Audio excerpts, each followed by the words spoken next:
কুড়িগ্রামে সহকারী অধ্যাপক পদে পদোন্নতির দাবিতে মানববন্ধন ও সংবাদ সম্মেলন।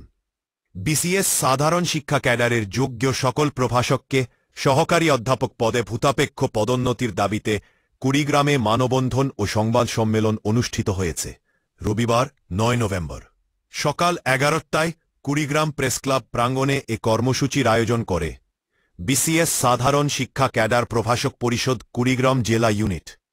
সংবাদ সম্মেলনে লিখিত বক্তব্য পাঠ করেন কুড়িগ্রাম সরকারি কলেজের বাংলা বিভাগের প্রভাষক ও ১৩তম বিসিএস কর্মক্ষেপা জাহাঙ্গীর আলম। এ সময় আরও বক্তব্য রাখেন প্রভাষক মমিনুল হক, চন্দন কুমার সরকার প্রমুখ।